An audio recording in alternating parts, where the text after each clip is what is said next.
Hello! Welcome to Q&A with Creatives. I am your host, Sheila Kaufman, the designer of Sheila Frank. Each week, I'll be chatting with artists, designers, photographers, musicians, you name it. This week, my guest is an Emmy-nominated producer and entrepreneur. She is the co-founder of the Jane Club and the CEO and founder of OmniCo. Please join me in welcoming Jess Zaino.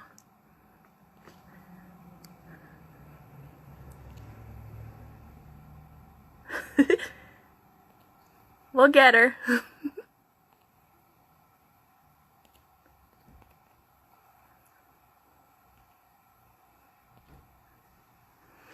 Technology is fun. I love this.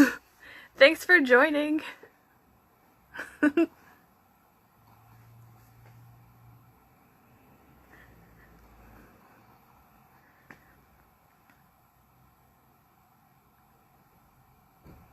This is a live chat, so if you guys would like to interact, please comment below.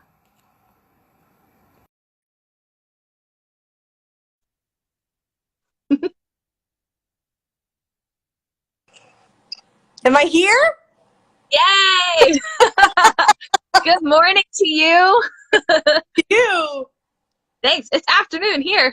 Oh, good afternoon to you. Yeah, that's why I love this. I love technology because we can talk east and west. Yeah, it's really neat. Yay! So hey, thanks for joining me on my little Q&A. So excited. The last time I saw Jess was in 2011. It was at my last ready-to-wear runway show that I did in New York. She came. You always came. You were amazing. You were such a great supporter. I just want to mention that right now, up front, how cool it was. I literally messaged Jess on MySpace back in the day. I think it was 2008. I invited you to come to preview my first collection. I was a dreamer, and you said yes, and I couldn't believe you came, and it was a cool opportunity, and I always look to you because you inspire me in so many ways. You're so creative, and you're just awesome. You're very uplifting. So. Well, thank you. I remember that very, very well. I remember it so well. I think that we met at, maybe not your show, but we met at another show, perhaps, and you invited me down. And I remember it was in a cool loft space. Yes. Freezing. It was winter, I think. And I just remember being so excited for you, being a new designer, and being so excited about showing off your collection and being proud of your collection. And I just love creativity and creatives and artistry. And it's just always just such an amazing opportunity to collaborate with everyone, just, you know, to make sure that we all are just expressing our best, you know? And uplifting. And you have helped me so much in general to feel more confident as a creative person, because I think a lot of us, you know, we worry about what we do. We're always picking at it, but you have helped me so much. And just right now, like, I hate speaking in public, but that's why I wanted to do this, to help build that confidence. Well, so you're doing a good job. Thank you. So I want to talk to you about how you started. You've done so many amazing things. I think it's going to be really hard to like shrink that down into 30 minutes. But where did you get your start? How did you get into fashion? Talk to me. Yeah, so I just want to start by saying that everything that I've done truly is a piece of art, right? So I'm constantly creatively expressing myself. I think that that's part of my purpose in this particular lifetime, is that I have a need to take nothing and make something. And I've never been linear. I've never had a linear traditional trajectory. I've only made my own in explosive bouts of sort of self-expression. So even very early on, I was artistic. I loved music. I loved theater. You know, my personality is big, and that's formative. That's just who I am at my core. So again, that kind of goes into like creative expression. And so very early on, being a child, I loved art. I loved clothes. I remember some of my like favorite outfits back, because I'm old girl. Um, You're not. 80s, I had like different color Converse, and I was Oh, nice. wearing like my purple Converse with my pink Converse, and I was always wearing sort of these poppy, over the top looks, which I didn't think that I would follow fashion, but Right. I had a very clear like perspective. What's interesting is I think to be noticed or to move ahead in some sort of like massive way, not massive way, but mass way, not just in your own bedroom or what have you, is that like you have to have your own unique perspective, because that's the thing that like sets you apart. And I have my own perspective.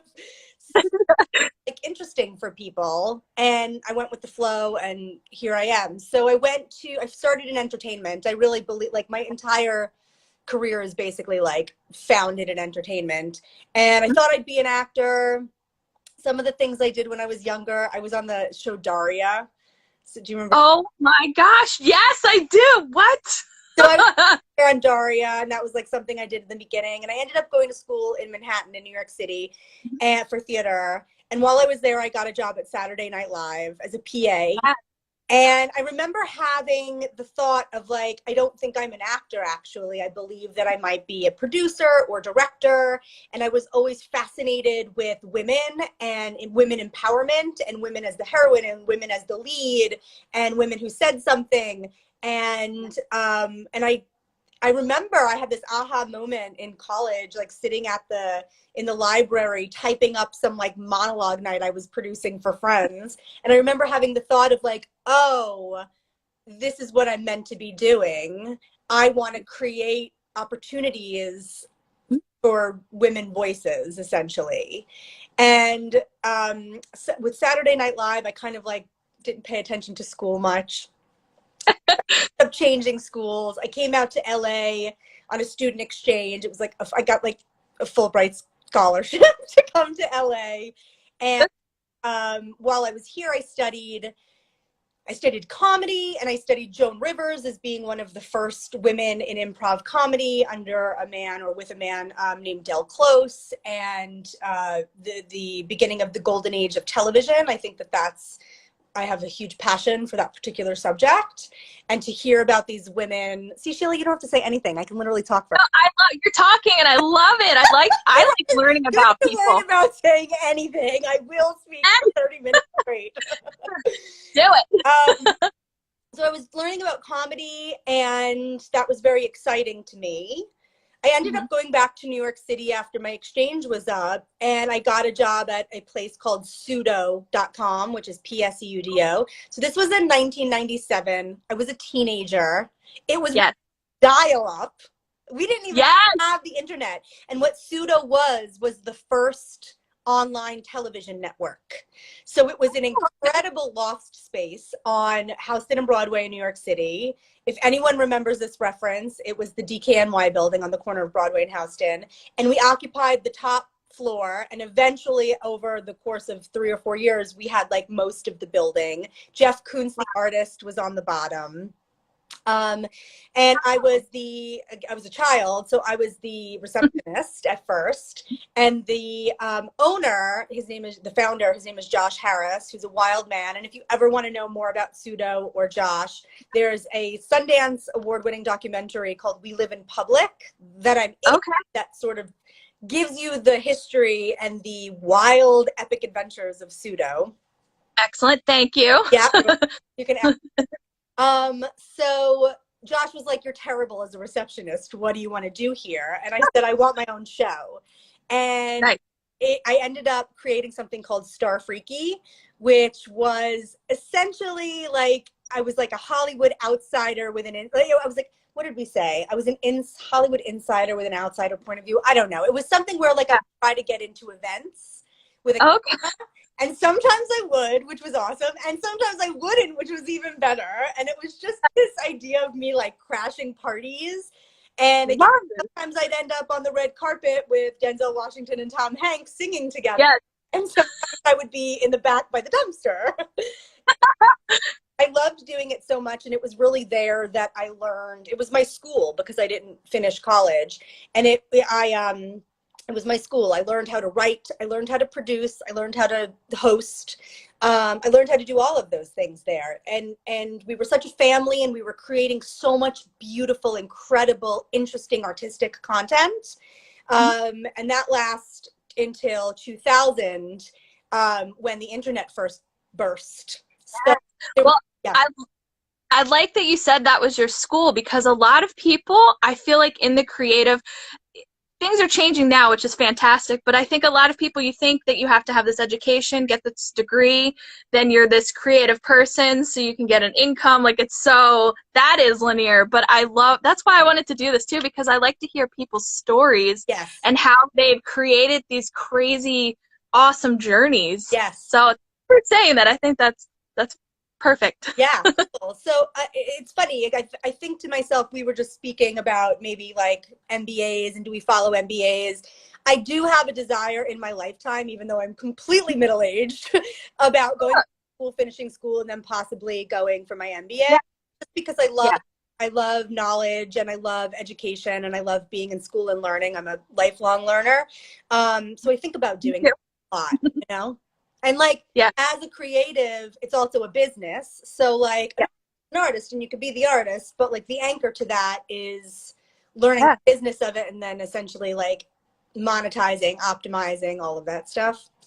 Yep, absolutely. I'm at Pseudo. Pseudo goes bust. We got taken out of there by the cops. It was insane one day in September of like 90, what year is it? 2000? Yeah, in 2000. Yeah. I have a tattoo of the logo on the back of my leg. I'm hardcore. Wow, dedicated. So after that, I was courted by a television network, and I was the first ever online television host to be, or co-host, to be the liaison between a chat room and live TV. So wow, okay. Called Studio Y. It was a after-school hip-hop show, and it was hosted by Moni Love. Do you know who that is? No, I'm writing this down. How do I not know who that is? It's an education in literally the 90s. Moni is incredible. She she's English, and she came to America, and she was part of Queen Latifah's sort of ladies first movement. Oh, okay. Constantly singing about female empowerment, and she was just such a rich, strong voice on the scene for like ladies rapping.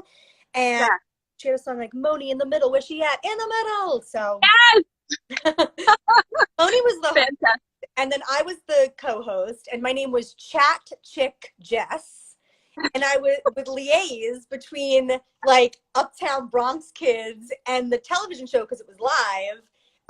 And we would have incredible guests on this show. So it was all hip hop history and rap battles and breakdancing. Bring it back, Jess. That would be awesome. It's all part of the non-linear evolution. Yes. So while I was on the show, I really started to, again, going back to self-expression, I was making my own clothes. I had a very specific look, you know, I mean, not much different than I do right now, but like I had like jet black short hair, big red lips, and always ripped t-shirts. And I started to really hang out in the New York music scene and the rock scene. And eventually I had created a segment on the show that they allowed me to do called Can't Stop the Rock. And I would tour with rock bands and shoot with them and do these sort of mini docs with rock musicians. Anyone that you can, art. That's amazing. I love that. Anyone that you name that, were they just starting out or? No. It was like Marilyn Manson and Fest. Oh, I don't mean to swear. And all of those bands. So I was on Ozfest, and I had traveled. There was a band there, and I was like kind of traveling with them. And I met Kelly Osbourne. Nice. And Kelly, and she was a child, and she was like, "Oh, your t-shirt, because I had like a ripped t-shirt and there were safety pins and all the things. She said, where did you get it? And I said, I made it. And she said, will you make some for me? And so like I bought some, 10-cent Yeah. t-shirts at Salvation Army, cut them up, ripped them up, tied them up. Excellent. Punky, punk chic, I liked to call it. And so were you her first stylist? what? Were you her first stylist then, technically? Oh, that's so funny that you say that. I've never thought of it that way. I've never thought of it that way. Yep. I don't know. Who knows? But she does come back into the picture. So I give her the shirts. I'm off tour. Directly after that, I had spent a lot of time on tour, and directly after that, I was looking at Craigslist, which should date this. Yes. And it said, I saw a post one day. It said, do you want to be a rock star for science? And I was like, yeah, I do. So audition, and I got hired by NASA to sing in a math and science rock band called FMI, which was 4 equals mass times acceleration. And I went on tour for a year leading this rock band. How did I not know this? That is your journey right now. That's amazing. Wow. So I'm on tour, and the goal of the tour was that we would, because I was the sort of lead singer, that we would inspire young girls, specifically between the ages of 9 and 12, to get into math and science.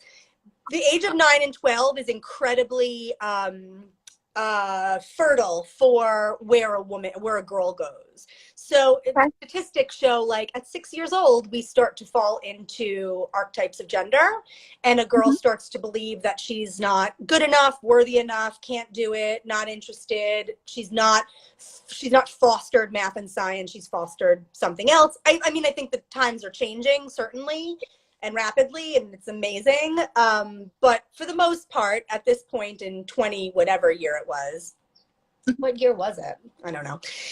20 something, they were trying to inspire young girls for math and science. So I was out on the road. I was mostly in the South, and I was meeting these young 9 to 12-year-old girls. And I don't know if it was because I'm short. I'm like barely 5'1". But I'm covered in, I have tattoos, and I had this punky haircut, and girls thought I was their age. Like, I was 27 at the time, and the girls really thought that I was their age. And so I had this connection with these young girls, and it filled me with such a sense of responsibility and excitement. Going back to what you said at the very beginning, I thrive on that. I like having that kind of relationship with young women a lot. And I don't know, I guess it's a mentorship mentality that I just love to encompass. And so I just had a brilliant time on tour. And when I got off, a man that I had, like a producer, agent, manager type, who was working with Ashton Kutcher at the time on Punk'd, we were working together. I had created a show, like a television concept, called She's Crafty. And it was like a punk Martha Stewart. And so this guy wanted to take it out. We took it to MTV, and they passed. And I was out on the road, and he called one day, and he said, when do you come home? E! Entertainment has started a new network. It's called the Style Network. And they saw— And that's how I saw you. Go ahead. So he said they saw your tape, and they want to see you. So when you come home, let's set up a meeting. Not an audition, but a meeting. And so I get home, I go in. I remember I had on knockoff 7 jeans that my boyfriend at the time used to call 6.5. I had knockoff 7 jeans, and I was wearing this like pink corduroy peplum blazer. Nice. And it was from Forever 21. Okay. And there was a room of 15 women. And they were like, oh, is that Marc Jacobs that you're wearing? And in my head, I was like, that's effing hilarious. That is, yes. My outfit cost no more than $10. So I go into this meeting, and we're talking, and they say, we love your tape. What have you been doing? And they said, are you a stylist? And I said, I am a stylist. Kelly Yes. Osbourne is my client. Fake it till you make it. I never, Sheila, when I tell you I did not know what a stylist was, didn't know what it was. I was just like, fake it. Sure. Okay, yes, I am. And they hired me in the room to be one of their, I think maybe there were 3 or 4 of us, the premier stylists for How Do I Look, which was their flagship show. Yes. And Get out. Going up to set and thinking, Yep. how the F am I going to get through this? I have no idea what a stylist does. Right. So, Oh my gosh.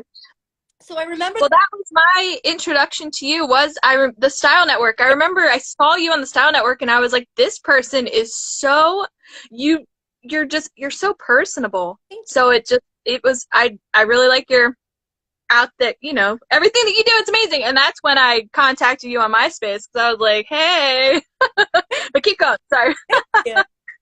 Yeah, so I mean, I was on set. I remember they gave me a steamer, and I didn't know how to put it together. So I was like, "Is there a PA available? I'm very busy thinking about my wardrobe choices, and I need someone to help me." But really, it was that I did not know how to put a steamer together. I started to do shows. Mm-hmm. I was doing the shows. I had a lot under my. I did so much of the first season, and I had to deal with them. I ended up getting a talent deal, and thank you to Dina Delshad, wherever she is in the world right now. So I was doing How Do I Look? They then started putting me on the other Style Network shows. So I did a lot of the Look for Less, and then it started to expand into. I worked for the Home Shopping Network, HSN. I had a show called The Style Report, and I would fly down to Florida and curate the collection of the fashion that they had and do a whole thing there. And I started to style actual people. And like I worked backwards, like all of a sudden, like, it wasn't that I was a stylist and became someone on TV. I was on TV and then became a stylist. So did you think that was it for you at that moment? Were you like, okay, I'm a stylist. This is it? When did you start to shift? It's so interesting that you say that. I mean, I had another aha moment, which I'll share with you. Sure. I got hired. So I was on a lot, and I was on for years. So I was really out there as like a face of the Style Network, and people would nationally, internationally even recognize me out in the world and be like, "Oh, you're Jess from the Style Network." And so that was like a personality of mine, not even a personality of mine. I mean, it was me, but like that was an identity of mine. Mm-hmm. So, I remember they put me on a show called, I was lucky, they didn't put me on a show. I was very fortunate to join a show called Modern Girl's Guide to Life. It was a book by this Jane Buckingham, who has really befallen some interesting gossip in the last year, but she to me remains a mentor and someone that I just really respect despite whatever has surrounded her. So Jane wrote this book, and they made it into a television show, and I was paired up with 3 women, myself, Claudia Jordan, Jane Buckingham, Eva LaRue, the actress, and we did this incredible show, Modern Girl's Guide to Life. Yep. And I remember being on set one day, and I think we did maybe 3 seasons of it. And I was on set one day, and I was looking into the camera. I was looking into the lens, saw my eyes reflecting into the lens, and I thought to myself, "What the fuck am I doing here? I'm not a stylist. What is this?" And in that moment, I felt like a fraud. Oh no! Okay. I felt like a fraud, and I started to unravel. So imposter syndrome. I had a real. I had a like epic earthquake imposter syndrome moment. Wow. And after that, it started to like spiral out. So I think internally, I did it to myself. And I don't know if it was intentional in a positive way or if it was intentional in a negative way. I'm not sure which. I'm happy where I am now. So obviously, I believe in the universe, and the universe has guided us to wherever we are. So it's positive, like there are no mistakes. But I remember having that moment in the camera and just feeling like I'm not supposed to be here. How did you pick yourself up from that? So that was around 2007, and the recession started to hit, and nobody was talking about fashion. Nobody was talking about buying things, and I was a trend expert. So that was my bread and butter, was like to go out on the road and talk about what we're buying and why we're buying it and how we're buying it and what to buy. So when no one was shopping and the conversation had to shift, I thought, well, what am I going to do with myself? And I started doing some like editorial, and I was writing fashion editorial. And then VH1 called and they said, we have a show. Do you remember this show? Is this Jess of All Trades? No, no. Is that show? No, wait, that's a style show. On VH1, Glam God. I remember. Yes, I do. It was Fox. So. Oh my God. I see. Can I say hello to somebody? Yeah, go for it. Say hi. People I don't know. Talk. Still, but Miss Julie just joined. Do you know who Julie is? So I didn't see the name. Tell me. Sorry. Julie runs all fashion. She did previously for Essence magazine, and now is at Cosmopolitan magazine. And she's one of the foremost voices in fashion. And she is an incredible woman and mother. And I saw her name pop up, and I just want to say if she's on. Good morning, love. Thank you. I haven't looked at anybody that's joined. I apologize. I'm fascinated by you. I'm just there she is. Yay! Oh my God, hello. We can keep going, Jess. We don't have to cut this off. Conversation right now. I just want to make that. So I was talking about fashion.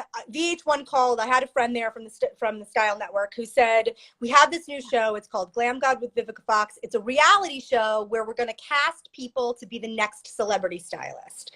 And I said, well, I already am a celebrity stylist. I don't want to compete. And they said, listen, you know television, you know how this is going to go down. Just, we need somebody like you on the show who understands the production of it. You could be both crazy and not crazy. Like, we'll pay you. Could you do it? And I thought long and hard, and truly inside, I didn't want to do it. But a friend said, like, who doesn't want to be on a VH1 reality show? And I was like, nah, fuck it. Okay. So I ended up saying yes. And I got this insane television experience. On VH1, I was one of two women. There were 4 women at the beginning, and right away they basically cut 2 of them, and then I was left with this other woman, Tiger Lily, who she and I couldn't have been more different than one another, and we fought, and that was part of like the storyline that I had tension. But outside of us being the only 2 women in the house, there were 12 gay men. Well, maybe I shouldn't say mostly gay.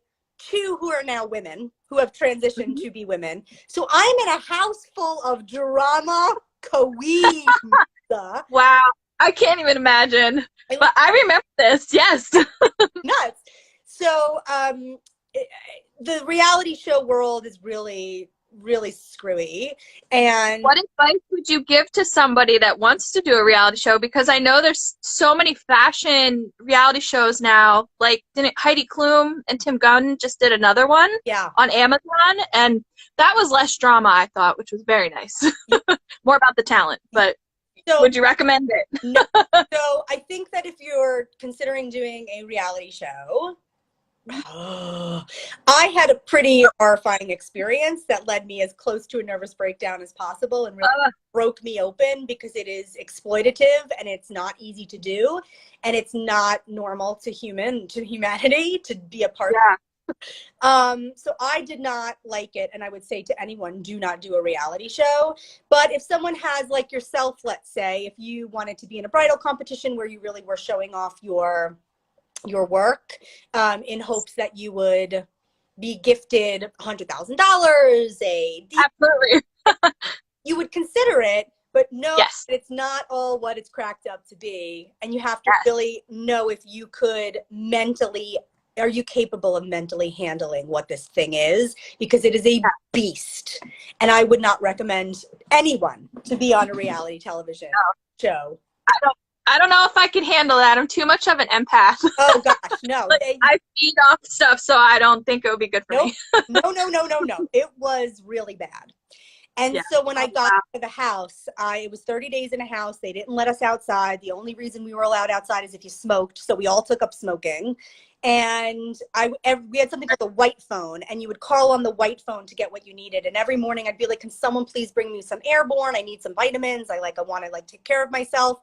And they never brought the airborne, but they would bring tubs full of alcohol and all the cigarettes we can smoke, because they could put you in this like primal state of anxiety and agitation and confine you at all times. And it is sick.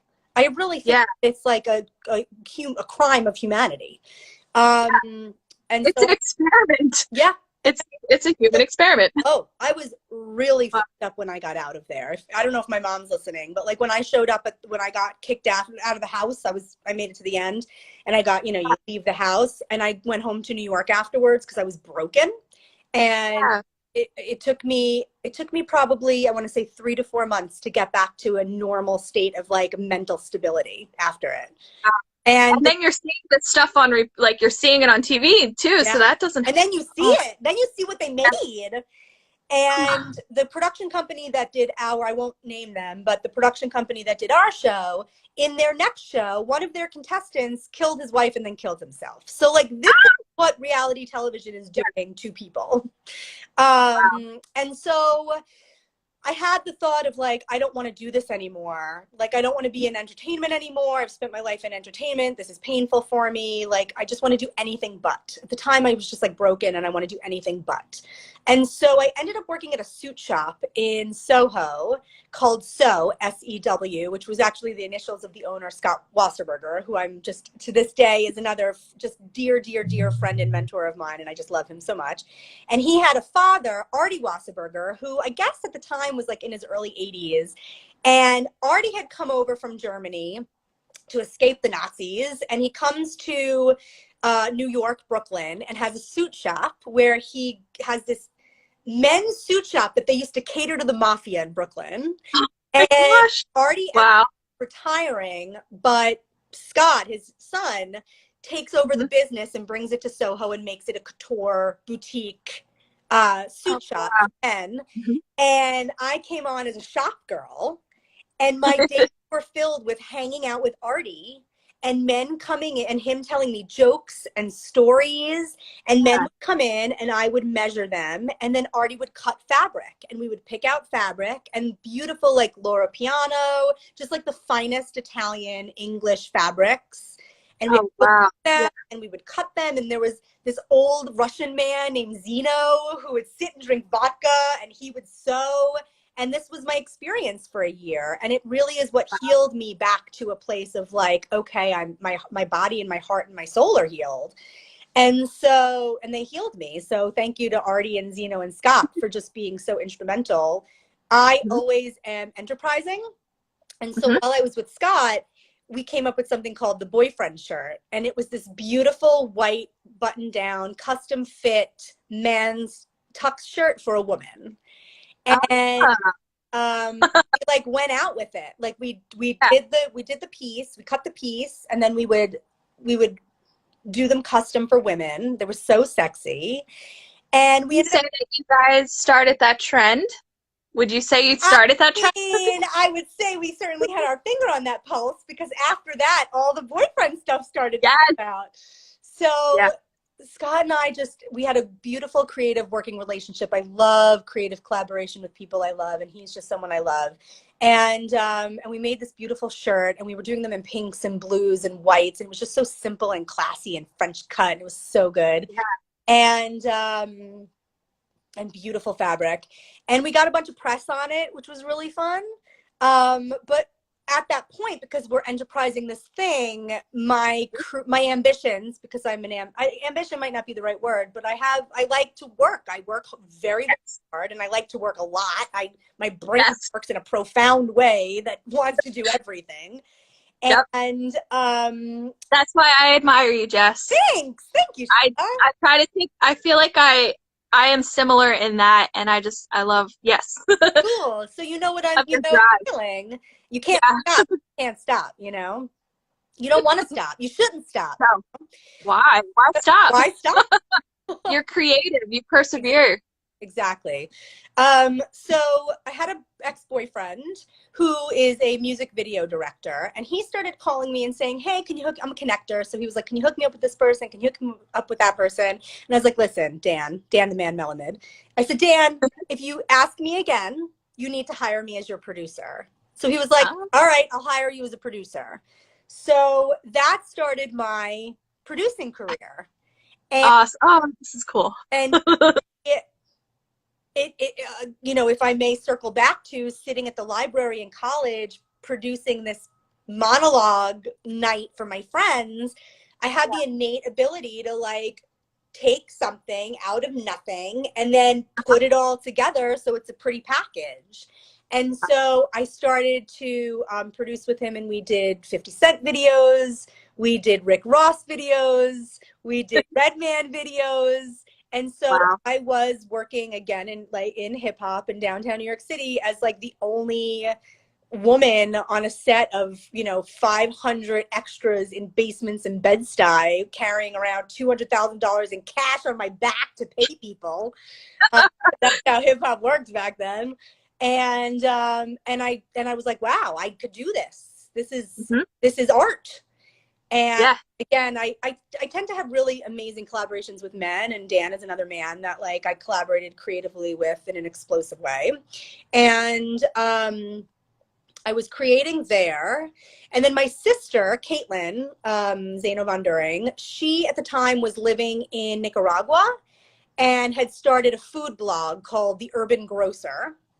Mm-hmm. And she didn't really, her husband doesn't, I don't think he knows this, but she didn't want to really be there. She was there because he was working there. And I didn't want her there. And I was like, well, how can we get you out and have you move to be with me? Yeah. And so I created a show around The Urban Grocer, and we connected and collaborated with another collaborator of mine, Shannon Demers of Tremendous Entertainment. And we sold it to the Food Network. We sold my sister's show to the Food Network, and it was the Cooking Channel, which was their new network. And Caitlin and I went off to Buenos Aires and shot The Urban Grocer. And that was my first official IMDb credit. So, awesome. Yeah. So now, with your sister, how awesome! Oh, I say awesome a lot. Sorry, guys, but that's amazing to do that with your sister. Yeah, she is my muse and my inspiration. And even though I'm 5 years older than she is, most people will be like, "Oh, she's your older sister, right?" I'm like, "No, she's not. Not my older sister." Even though our dynamic is such that she basically is much more mature than I am. Similar in my scenario with my sister. Yeah. I'm older than her by like 5 minutes. I don't know if you know this, but I'm a triplet. What? Yeah, it's me, my brother, then my sister, but I swear they're more mature than I am. Do you look like? A little bit. Not too much. My brother and I look more alike than my sister. It's funny. Yeah. I'll show you some pictures. I don't think I've had a triplet before. I never talk about it. It's funny. Well, when you ask people something you don't know about me, you're a triplet. Yeah, there you go. News. So we did the show, and then I was working. This is when I met you. I was working at Casino, which was like a clothing line. I was like the VP of media, and I was building up their content and their branding as far as marketing and media. And we would make videos and docs on the road with gamblers and their clothes, and it was a lot of fun. And then The Chew had been maybe like 3 or 4 months into production of being a new show, The Chew, which was on ABC, and had hosts Mario Batali, Carla Hall, Daphne Oz, Michael Simon, and then of course Clinton Kelly. And so Kelly, for those that don't know, is one of the hosts, the co-host of What Not to Wear on TLC, which was a big show back in the day. I wish they would bring that back. Yeah. It's actually an English show, and they tried to bring it back, new hosts, but people were really diehard for Clinton and Stacey, and so they never were able to replicate it without them because they were so impactful as co-hosts on that show. Yep. So they were looking for a producer specifically for Clinton Kelly for the show, and I came with this very unique blend of being able to produce matched with my fashion and style resume, and I was hired. And I was Clinton's producer for 3 years on The Chew, was Emmy nominated while there, and did something like, well, I don't even know how many we did. I want to say 100 unbelievable makeovers on that show. And the makeover treatments we did were so tight. I loved doing them. I loved that job. That job taught me that I could do literally anything in the entire universe. Because Yeah. for the live show, it was every day. Oh, It started, sometimes we were at the studio at 4 a.m, wow. you know, steaming and cutting and nipping and tucking and having come in glam. And we had to be so creative all the time, just churning it out on a broadcast television level. And Yeah. it was amazing. It was the highest level of profile, the highest stakes, and we just came at it, and like I thought we crushed it every time. I loved that job so, excuse my Yeah. French, so fucking much. So So when did you stop? Why did you stop? What happened? Clinton started to move away from fashion and style, and so me as a style and lifestyle producer was no longer necessary. And they tried to find things for, like, they were like, you could work on specials, and I think I did some like nighttime primetime specials, and I was part of like the alt crew where we would do just rando stuff. But eventually I was, you know, my contract wasn't renewed, and I ended up creating a production company with Mario Batali and my sister to make like culturally relevant content. So our company was called Sardinian Iced Tea, which is a famous cocktail that one of Mario's bartenders created at Oto in New York City. And it was my dad's favorite drink, and that was the name of our production company. And we made an incredible show called We Live in, it was called, at first it was called To India with Love, because it was my sister and I traveling through India. And then, what was the name of the damn show? Oh, Ahead of the Curve. Oh, no. Okay. We did a very cool concept called Ahead of the Curve. And I'm writing a lot of stuff down so I can recall the things. You've done so much more than I even knew about. it's a wild career, Yeah. journey, life, I don't know. I love it. So I got married in 2013, 2012. Sorry. I don't remember what. Right.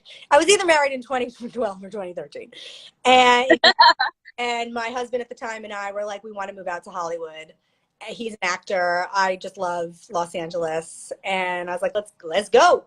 So we got married, left New York, and we landed in Los Angeles. And I was working again with this woman, Shannon, at Tremendous, that did my sister's show. And I was a producer on a show called Bizarre Foods, and which was Travel Channel. And then eventually, yep, I remember that.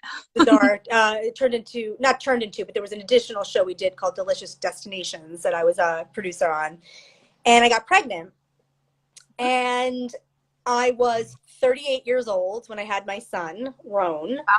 And when I'd been, clearly I've been a worker my entire existence. And so my personality and characteristic was that I'm a hard worker. And I thought, oh, I'm just going to pop this baby out and I'll be back on the 20th. And we circled the date I would come back after I had my son. Yeah. And then I gave birth, and it wasn't anything like I expected. And I had no control over what was going on. And I had a C-section. My body wasn't healed. I was the breadwinner in my family. And I was met with the challenge of, how do I survive and take care of my family? Mm-hmm. I was really shocked and disturbed by the lack of support for an executive woman to have a child after 35 who may be in the position of being an executive but doesn't have any option to take care of that child and herself. Right. Our country does not have maternity leave. We have maternity leave, but nothing that says it's necessary at a company. Was really gross. We're the only country in the world. To be honest, that's kind of why I'm 38. I don't have a kid because I don't know how that would be possible. So that really, being an entrepreneur, so so that really sits with me. And I set out to come up with a solution. And so after my son was born, I created something called the Jane Club. The Jane Club is a shared workspace with on-site childcare. It's in Los Angeles. I had the idea for it. I had the concept of it. I said, why isn't there a workspace where an entrepreneur can go, drop off their have their baby taken care of, do their work, have all their needs met as regards to community, as in regards to like whatever a new mother needs in a lush and lovely chic atmosphere with their kid being taken care of. And so I was fortunate enough to connect with a woman. She's an actress and an activist. Her name is June Diane Raphael. She was having the same experience, a completely unbelievably successful professional woman with 2 kids under 5. She too was writing 7-figure scripts at Starbucks and said, I'm down to do this with you. And together we co-founded the Jane Club. So how long did it take for you to go from concept to execution to like opening the doors to this? So concept started, I want to say a year prior to the Jane Club. It had another name that I was working on with someone else. And I developed that for a year. So that was probably, my son was born in 2015. I had the idea in 2015. I started developing in 2016. And in the summer of 2017, June and I met and we said, let's do this together. And it was from August of 2017. I want to say August of 2017. It took us August, September, October, November, December. It took us, I want to say, was a little over $250,000, maybe $500,000 from all women. And we hired our team, and we had our team, and we opened up, and she's incredibly thoughtful about things, and I like style, and together it just matched for a nice combination to create this very nurturing space of community and nurturing mothers. It's for everyone, but we leaned into mothers, and we were off and running. So we opened in, I guess maybe it was January or February of 2018, and then grew out of that space very quickly. And in 2019 moved into a 6,000 square foot space in Larchmont, where they now are catering to, I want to say, at the time that it was a member club, it's now expanded into a digital community. But at the time that it was a member club, we had 150 members in the club that we were serving. And then is this something that you'd like to bring to the East Coast with the club? Jane Club I've exited from, and I'm focusing, and I know that they have plans for expansion. Nice. I myself had started doing pop-ups in other cities. So we were doing the Jane Club Austin to support South by Southwest. We were doing the Jane Club New Orleans for Essence Festival. So if Julie's still on, she was there with us. I did the Jane Club Beauty Con, which served 100 families over the course of 2 days with 30,000 attendees at the LA Convention Center. And I really was seeing that I had the ability to take this concept and bring it to a corporate level. So Jane is in capable hands, some very smart people, and I myself thought I'm going to now tackle this as a corporate solution nationally for companies, so that you, either as an entrepreneur going into a member club, or you as somebody who has an office that you go to, I've since created OmniCo, and OmniCo is a family care solution for corporate America, which means I work with companies to create small infant care and wellness facilities or spaces within the office, so that a working parent can bring back their baby with them to work between 0 and 16 months, which is employer sponsored as a benefit. And that means the financial and emotional burden is not on the parent. The parent can rest safely and be nurtured and go back to work and not have to worry and be concerned with, do I have a kid? How do I have a kid? Do I leave my job? This is a really beautiful, holistic, thoughtful, innovative, but very simple solution that I take care of and plug and play essentially into office spaces. So that's amazing. Omni. Fantastic. Yeah. So, the pandemic hit. I was about to bring it to market, and the pandemic hit. And my sister said, well, what can you do? What do you know about that you can help what's going on right now? And I thought, well, I know how to pop up childcare. I know how to build a space supportive foundation. And I ended up launching a community GoFundMe, where I raised enough community dollars to create a drop-off space in Los Angeles that was emergency childcare relief for the medical workers in Los Angeles that gave them free childcare. So while these doctors and nurses and hospital staff were working 20-hour days, covered in PPE, not understanding what this was or what we were fighting, and people are dying, it was so scary. I couldn't imagine that they were also thinking about what babysitter is going to come over in the middle of all this. And so it was so important for me to create a space that just was like, hey, as many people as can help, our doors are open to you free of charge. And so we did that for a month. And now as we're starting to return back to the office, I'm in the position to say, hey, companies, be it short-term or long-term or whatever you need, let's come up with a solution so we can help your working parents. Wow, that's a great initiative. You have such a big heart. I love it. You're a teacher, you're creative. You're fantastic, Jess. Thanks. So I think I talked for 50 minutes straight. I love that you did. I really love learning about people. So that was great. See, I can't even talk. I'm just like, everything that you said is just going around in my brain. But Cool. I do have a question for you, because you've talked about, it's just a random question too. You have all these mentors and you're a mentor. Tell me who you admire. Are there, because I admire you, that's why I reached out to you. Tell me about that. So I thought about this a lot. Yeah. And I really love people who are at the forefront of industry. So that sounds insane, but I like people like Andrew Carnegie and Ben Franklin.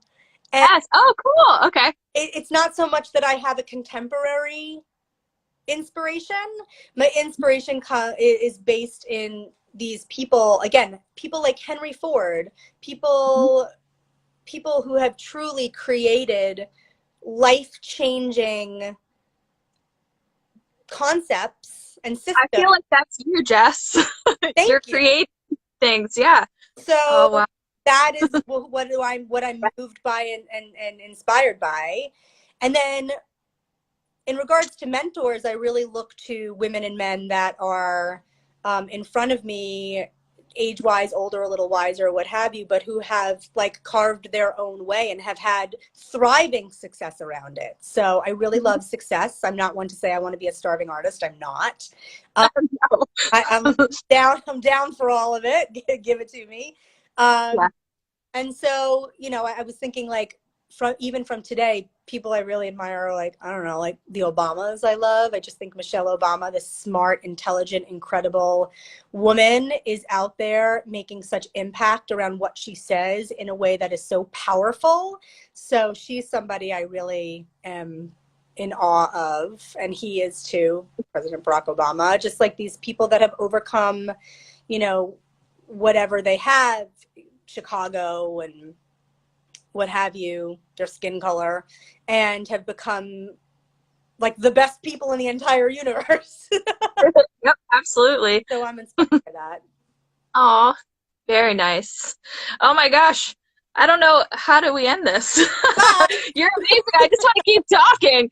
But what's next for you? You're working with Omnico, so what's next? Yeah, so Omnico is it. I'm launching it. I'm getting it off the ground running. It is my desire to completely shift the workplace in support of working parents. I am dedicated to that right now, and it's my desire. How can people help? Great. How can they help you with that? Great. So I'm at omni.co, which is AHMNI.co. And if anybody out there has a business or has an ear to the CEO, CFO, HR, anything, and says, hey, this really speaks to me. If you have a parent who works at a company, anyone out there that can connect me, or if you yourself have the company, to your office space to talk about this as a solution, let's creatively collab, people.